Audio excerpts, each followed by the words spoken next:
episode, I've made a video about how we went from thinking sailing the world in our own yacht was unattainable to just a few months later owning Sareda. We have yet to set sail on our round the world voyage, so how attainable that actually is I can't comment on. But I can tell you about all the research that went into buying Sareda. We bought Sareda in December 2019 in Tenerife. So I've put together some of the videos that we took while in Tenerife when we went out for a week to view her as something for you to watch in the background.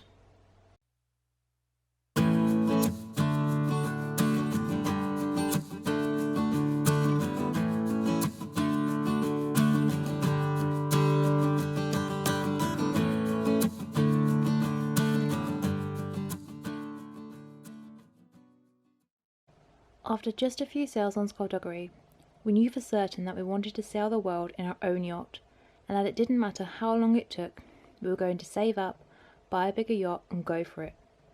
We did some research into the ideal size for a bluewater cruiser to travel the world in, and most sources we found said 38 to 42 foot. With boats, as with many things, the bigger it is, the more expensive it is. So we started looking at the smaller and cheaper end of the advice scale and spent ages online looking at 38-foot yachts.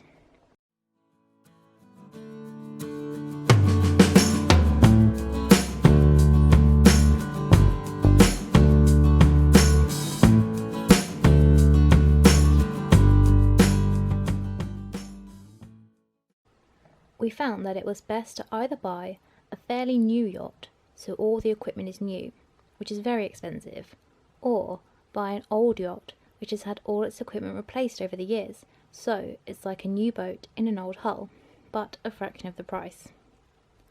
Either way, a 38-foot yacht was still very expensive. For one in a decent condition, we were looking at spending around £40,000 to £50,000. But we thought, that's okay. Once I've got a job, we can live off Liam's wage, and my entire wage can go to the boat fund. It'll only take about 3 years to save for a yacht if we do that. So the next stage in researching was how much does it cost to actually sail around the world? And that's when I found Sailing Yacht Florence. This is a YouTube channel of a British couple called Matt and Amy, who are sailing around the world on quite a tight budget, and made an excellent video on how much they spent in their 3 years of sailing halfway around the world. We decided to watch more of their videos and found their boat tour video and discovered their yacht was 37 foot. We thought if they had managed to sail for 3 years in a 37-foot boat and had nothing but good things to say about it, then we'd be fine in a 37-foot boat too.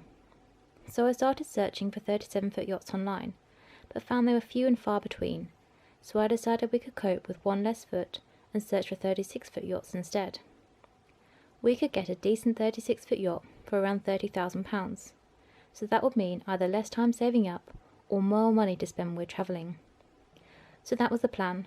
From our research, we'd estimated it would take us about 5 years to sail around the world, and I made an Excel document filled with data I could find on how much other sailors had spent sailing around the world, and estimated we could live off between £10,000 and £15,000 a year. Probably closer to £10,000, because we planned to only use marinas when absolutely necessary and anchor for free the rest of the time. We planned to catch fish for food and rarely eat out. We don't plan to do expensive tours or trips, and we don't want to use the engine unless absolutely necessary either. We'd rather drift along at 2 knots than use the fuel. We both had opened up Helped by ISIS about 4 years ago, and had been putting money in every month, so we had a deposit for a house. Liam wanted us to put that money straight into the boat fund, but I was thinking more long term. We should use the deposit to buy a house, and then when we set off around the world, we rent the house out, and we'll have a constant trickle of income while we sail, and somewhere to come back to. So we had a plan. Buy a house, save for 5 years so we'd have enough money for the yacht and to live off while we sailed, buy the boat, and off we go. But that all changed in the last week of August 2019, when I trapped a nerve in my back while at work. It was awful. I could barely walk for about 6 weeks. I couldn't go to work because my job was a beach lifeguard, and I couldn't save any lives when I could barely move. So I was bound to our little 1-bedroom flat, day after day, a bit like being in lockdown. Naturally, I spent a lot of time on my laptop looking at yachts. Ideally, we wanted to buy the yacht in the UK, but we really struggled to find any that were the kind of long-distance cruiser that we were looking for. Most yachts in the UK are tailored to coastal cruising, so we'd widened our search to Europe. We had considered America, but decided that it would be too costly flying out there to view a boat, if when we saw it we decided that it wasn't for us.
My search criteria was searching for used sailing yachts in Europe between 36 and 38 foot, younger than 1970 and less than £40,000.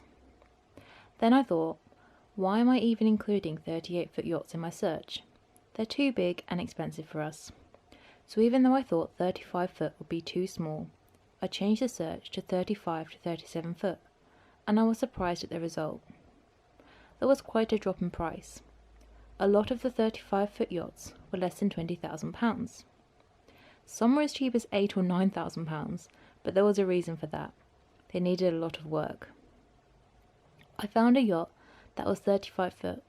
I can't remember the exact price, somewhere between £12,000 and £18,000. It was in Spain, and it looked amazing, except its name, but that's not a big deal, and it had a tiller rather than a wheel. Initially, I was really excited, but then I closed the search, thinking Liam wouldn't want a yacht as small as 35 foot, and he wouldn't want a tiller. When he got home from work that day, he asked what I'd been up to. I said, same as usual, looking at yachts. He asked if I'd found any nice ones, so I decided to show him that 35-foot one in Spain, but now I couldn't find it. What I did find, though, was another 35-foot yacht in Spain.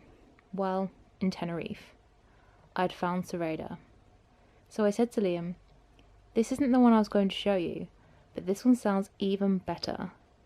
And I'll never forget us sitting together on the sofa in that flat, looking at the photos of her and reading the description, and then just looking at each other wide-eyed and grinning. Sareda sounded absolutely perfect, and she was advertised at a more than reasonable price. I don't know how to describe it. It was like a love at first sight kind of moment. Not that I really believe in that, but I know we both felt the same thing. This was the yacht we'd been searching for. But there were a few drawbacks. Firstly, the plan was not to buy the boat now. Secondly, we weren't sure if 35 foot would be too small. And thirdly, she was in Tenerife. And so our plans changed again. After more research by listening to podcasts, mostly the Ocean Sailing podcast and On the Wind podcast, and reading blogs, the profound message we got from that was just buy what you can afford and go now. So I started thinking, what if we didn't continually sail around the world?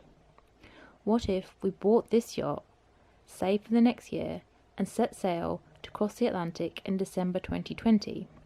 But when we needed to leave the Caribbean when hurricane season started, instead of carrying on around the world, we sailed back to the UK and spent the summer working to top up our funds.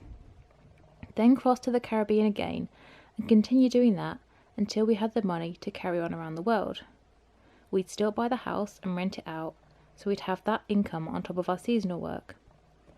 And that still is the current plan, except now there's the potential that we won't be crossing the Atlantic until December 2021 because of the coronavirus. But anyway, the Scottish Boat Show was coming up, so we decided to have a weekend away up to Inverkip to go and view some of the boats that were for sale there. We viewed two 34-foot yachts, a 35-foot yacht, and a 36-foot yacht. And just because we could, we viewed a brand new, super fancy Hans 45 yacht. What we realised is it's not all about the length, it's about the beam, it's about headroom, it's about the amount of storage, the layout, the shape of the galley, the design of the cockpit, and things like how much natural light the saloon gets. We found one of the 34-foot yachts really claustrophobic and dingy because it didn't have much headroom and only had tiny windows. Yet the other one had enough headroom for lanky Liam, who was just over 6 foot, and was much brighter, but it hardly had any storage. It wasn't suitable for long-term cruising. In comparison, the 36-foot yacht seemed huge, and the 45-foot one was massive, way too big for us. The 35-foot yacht happened to be the same make and model as Sareda, and it was just the right size, except that particular one was much newer and out of our price range. So now we knew 35 foot wasn't too small for us, and we had a plan to be able to afford to start sailing in 2020. You may be thinking that in the original plan we were going to need about 3 years to save up just to buy the boat and do only upgrades. So how do we have the money to buy a yacht straight away? Well, we already had some savings. I'm very much a saver, not a spender. I'm incredibly careful with my money, and over the past 7 years Liam and I have been together, that started to rub off on him too. Back in 2014, we went travelling together for 10 months. We went to Thailand, Borneo, Singapore, Australia, New Zealand, Fiji, the USA and Iceland. And it was one of the most awesome things we've done. We'd been bitten by the travel bug, as they say, and although we had no definite plans, we knew we'd be going travelling again. So ever since then, we've been saving.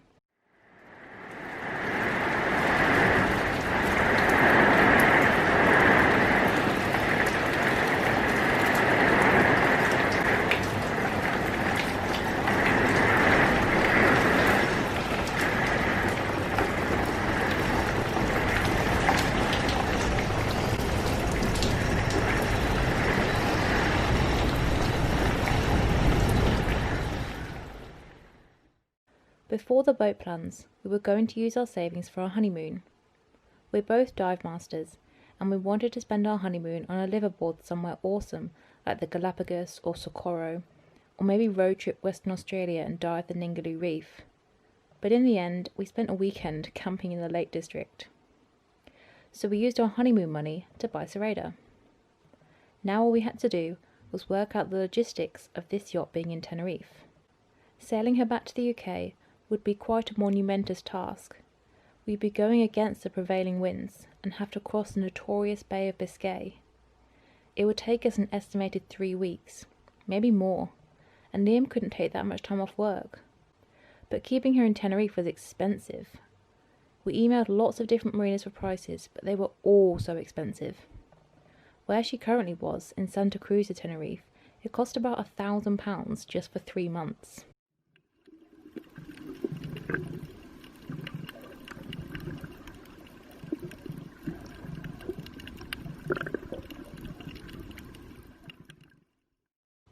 After we'd exhausted all the research we could do on marina costs in the Canary Islands, we actually decided to just leave it.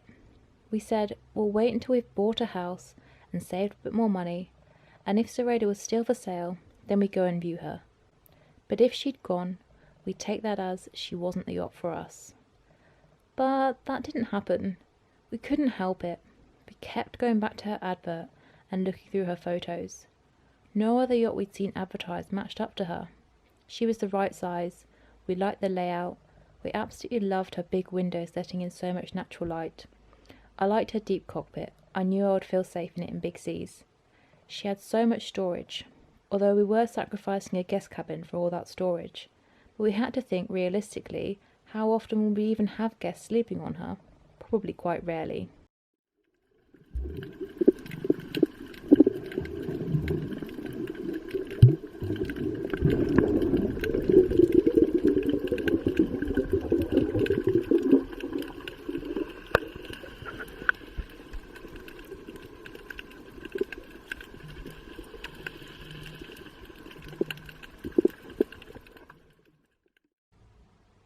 One of the main things that attracted us to her was that she was already set up for long-term cruising and had already crossed the Atlantic twice.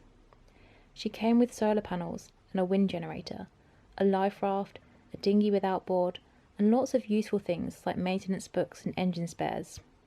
It was obvious her current owners had really looked after her, and they were retiring from sailing, so were selling everything with her. It kind of seemed too good to be true. Liam was itching to email the owners, but I wanted a plan in place first. When would we go and view her? What would we actually do if we bought her? But I gave in, and he emailed. They were in Tenerife when we emailed, so we tried to fly out before they were coming back to the UK, but Liam couldn't get the time off work so soon, plus it was October half term, so flights were really expensive. We ended up arranging to meet them out there in the first week of December. We pretty much decided we wanted her before we even booked the flights, but when we viewed her on the 1st of December, we knew 100% that Sareda was the yacht we'd been looking for. She would be our home. I should probably mention Skullduggery too, and that the reason we could afford to keep Skullduggery for a while after we bought Sareda was because she actually ended up costing us absolutely nothing. Her berthing fees had already been paid until April 2020 when we bought her, and we sold her before they needed renewing. Also, we sold her for the same price that we bought her for.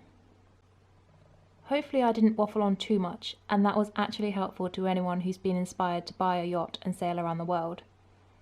The key point is that it seems everything in the yachting world is tailored towards rich people. On the surface, it seems that you need a big boat with the latest shiny equipment, with the biggest and best dinghy, and every sail you could ever think of sat in your sail locker. But really, all you need is to be safe, comfortable, and confident in the equipment you have. We have decided to have as few electronics as possible to ensure there's less things to go wrong and need money spending on fixing and replacing.